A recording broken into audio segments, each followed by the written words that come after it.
I wasn't planning to get home that Friday evening. My business trip to Lahore had been cancelled at the last minute, so I thought I'd surprise my wife. She had always said she loved surprises, or at least I used to think she did. By the time I pulled into the driveway around 5:30, something felt off. Her car was already there. She usually stayed late on Fridays. For a moment, I let myself imagine a quiet evening together. Cooking side by side, sharing stories about the week, finally talking about that trip we'd postponed over and over.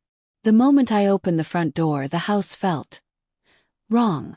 Too still, too silent. Then I heard it. A low, unfamiliar laugh. My hand froze on the doorknob as my brain struggled to process it. The sound came from the living room. Sunlight filtered weakly through the curtains, but it didn't pierce the tension in the room. "Be quiet," a woman's voice whispered. "He won't be back for hours," a man replied, amused.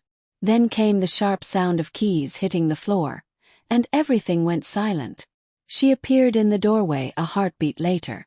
Her hair was messy, she wore my old hoodie, and behind her, a man hurriedly straightened his shirt.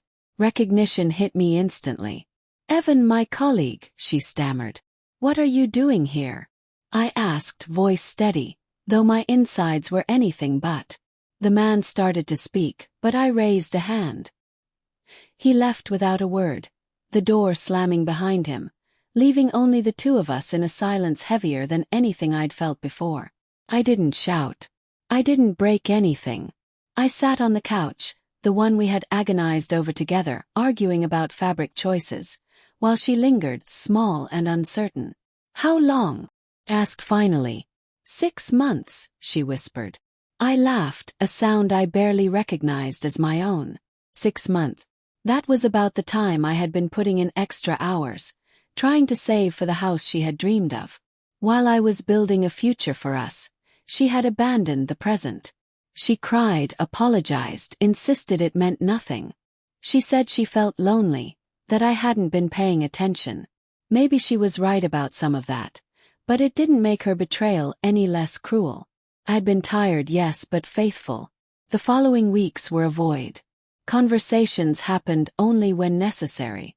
Meals were eaten separately. She tried over and over to explain, to mend what was broken, but I had stopped caring. Then one night, I found a hidden folder on our shared laptop. Screenshots of their conversations, photos, private jokes, plans. She hadn't even deleted them. Reading them hurt more than seeing them together ever could. It wasn't just physical, it was emotional. They had mocked me, called me predictable, laughed at my obliviousness. That was the turning point. I didn't want revenge at first. But a quiet determination grew inside me, not to yell or break things, but to make her feel the weight of what she had done. I pretended to forgive her, suggested we start anew.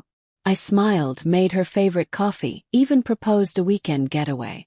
She started to believe it.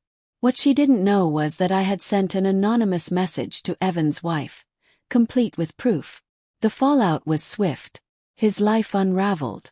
She only realized my involvement when he stormed to our door, furious.